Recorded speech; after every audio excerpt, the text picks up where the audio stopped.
자, 차트프로 해외 선물 기초편 네 번째 시간입니다. 오늘 해외 선물 많이 하는 종목들을 조금 세부적으로 살펴볼 거고, 그 다음에 이 종목들 간의 상관관계는 어떻게 되는지 살펴보도록 할 텐데 오늘 중요합니다.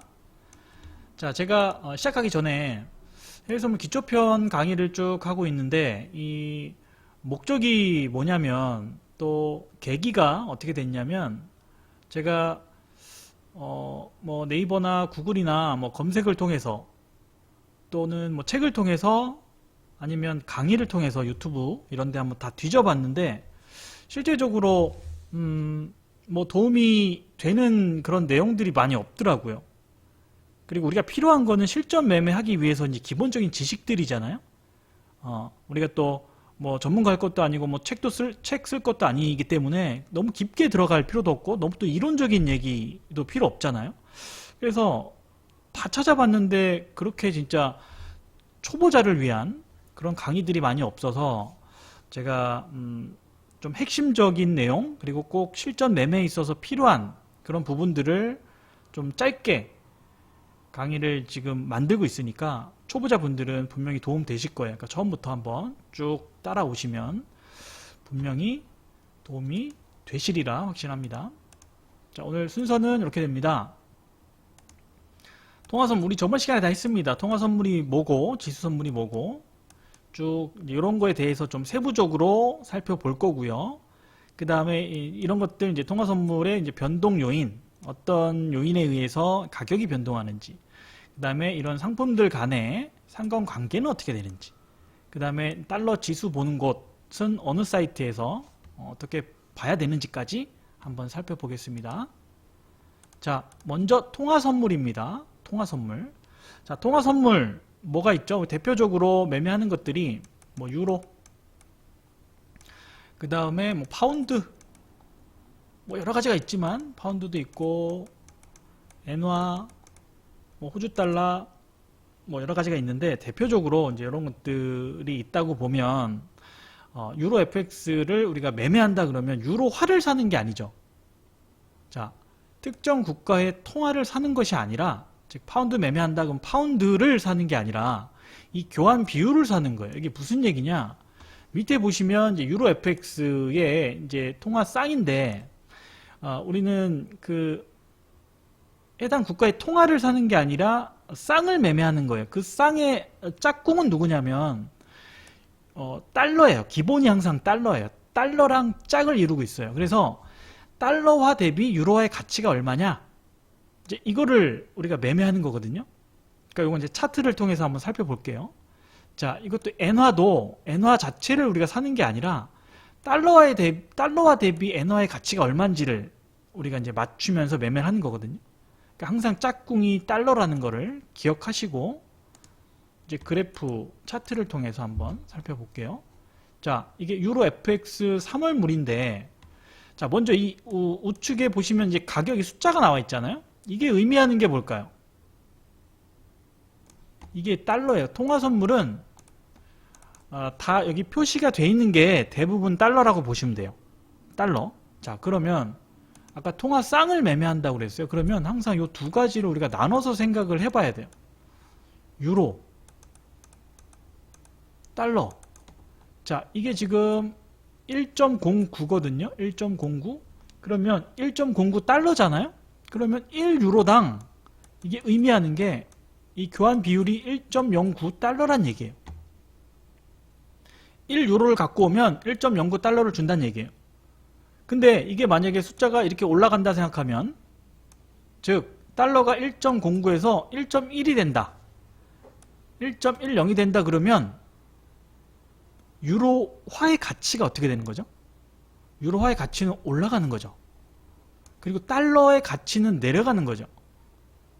그죠? 여기까지 이해하시겠죠? 그러면 결국 유로 FX 가격이, 우리가 이제 유로 FX 종목의 가격이 올라간다 그러면은 단순히 유로 가치, 돈의 가치가 올라가는 거고 달러의 가치가 내려간다, 이렇게 생각하면 돼요. 이게 되게 중요합니다.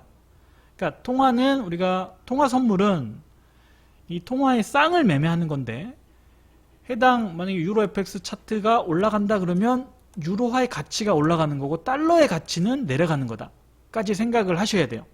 그러니까 단순히 이것만 생각하지 말고 이 달러까지도 달러의 가치가 그러면 동시에 내려가는구나 이것까지 한 번 더 생각을 해야 돼요. 그러니까 두 가지를 생각을 하시면 돼요. 자, 엔화를 볼게요. 자, 엔화다 그러면 엔화 자체를 사는 게 아니라 통화쌍을 산다고 그랬죠? 그러면 뭐예요? 엔화랑 달러. 그럼 여기 보시면은 요번에는 이 숫자가 의미하는 게 달러라고 말씀드렸죠? 그럼 9,219달러네요? 9,200달러네요? 그러면 1엔당 9,200달러인가요?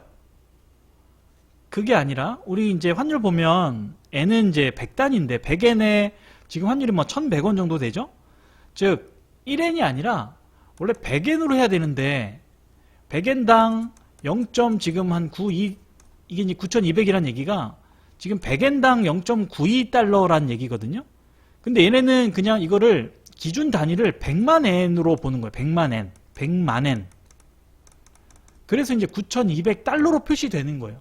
그러니까 그냥 이렇게 표시하기로 했기 때문에 그냥 이렇게 외우시면 돼요. 즉 1엔이 아니라 100만 엔당 9,200달러구나 이렇게 생각하시면 되고 이걸 뭐 100엔으로 보시면 100엔당 0.92달러라고 보시면 돼요.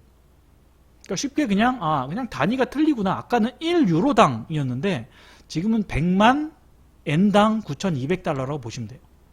자, 그러면 똑같아요. 아까 엔화하고 달러. 자, 이게 지금 올라갑니다. 그죠? N 차트가 올라간다는 얘기는 뭐예요? 엔화의 가치가 올라가는 거죠? 달러의 가치는 내려가는 거죠? 반대로 엔화의 차트가 내려간다 그러면 이게 달러니까 달러의 가치가 반대로 올라가고 엔화의 가치는 내려간다. 그러니까 이 달러까지 항상 우리가 챙겨봐야 돼요. 아시겠죠? 자, 그러면 우리 이제 뭐 학창 시절에 경제 수업 들을 때 이제 이런 것들 다 했는데 이제 이 통화의 변동 요인에 대해서 한번 살펴볼 건데 가볍게 이거는 그냥 이해하시면 되는 거니까 외우실 필요는 없어요. 자, 통화 강세 즉 뭐 달러로 예를 들면 달러의 가치가 상승하려면 해당 국가 즉 뭐 미국의 경제가 화랑이 되면 경기가 좋아지면 해당 국가의 경기가 좋아지면 그 국가의 통화 가치가 올라가요. 당연하겠죠? 우리나라도 경기가 좋아지면 원화의 가치가 올라가거든요. 자, 그리고 경제 지표 당연히 예상보다 좋게 나오면 이거 마찬가지로 해당 국가 통화의 가치가 올라가는 거고 그 다음에 금리 인상을 하게 되면 금리 인상이란 얘기는 이 돈의 가치, 돈의 값어치가 올라가는 거거든요. 금리가 올라가면 올라갈수록 해당 통화의 가치가 올라가는 거라고 보시면 돼요. 그 다음에 이제 통화량이 이만큼일 때하고 요만큼일 때하고 당연히 이때가 가치가 더 올라가는 거죠. 통화량이 줄었으니까 통화량이. 그래서 이렇게 통화 가치가 상승하는 요인들은 이런 것들이 있고 반대로 통화 가치가 하락하는 경우는 경기가 불황이거나 금리 인하거나 예상치보다 하회 경제지표가 그 다음에 통화량이 이건 잘못 썼네요. 이건 통화량 확장이죠. 감소가 아니라 통화량 증가되면 통화의 가치가 하락된다. 여기까지 챙겨 보시고요. 자, 그 다음에 여기까지 하고 끊어갈게요. 지수 선물. 자, 지금 통화 선물 했고 지수 선물인데 지수 선물에는 뭐 나스닥 우리 가장 많이 하는 종목 중에 나스닥이 있고 뭐 엔화래. S&P, 나스닥, 그 다음에 항생 요렇게 이제 세 종목을 많이 하시거든요. 지수 선물은. 자, 우리 두 번째 시간에 제가 이제 말씀드렸는데 이제 코스피로 먼저 예를 들어볼게요. 코스피 지수가 있고 코스피 200 지수가 있다고 그랬어요. 요 개념부터 다시. 그 다음에 코스피 200 선물 지수가 있다고 두 번째 시간에 말씀을 드렸습니다. 자, 코스피 지수가 뭔지 아시고 코스피 200 지수는 뭐예요? 우량한 거 200개 종목 지수화한 거고 코스피 200 선물은 이 200 지수를 기초 자산으로 한 선물 지수를 또 만든 거예요, 그냥. 그러니까 지수가 이렇게 세 가지라고 보시면 돼요. 마찬가지로 미국도 다우 지수가 있죠? 그 다음에 S&P 500 지수가 있죠? 그리고 다우, S&P 500 지수가 있고 S&P 500 선물 지수가 있는 거예요. S&P 500 선물 지수. 나스닥도 마찬가지고. 이걸 기초 자산으로 해가지고 그냥 지수를 하나 만든 거예요. 그리고 이제 S&P 500이라는 얘기는 우량기업 500개를 선정해서 시가총액 방식으로 산출한 지수. 그러니까 500개의 종목 뽑은 거고, 나스닥 100은 100개 종목 뽑아서 지수화한 거고.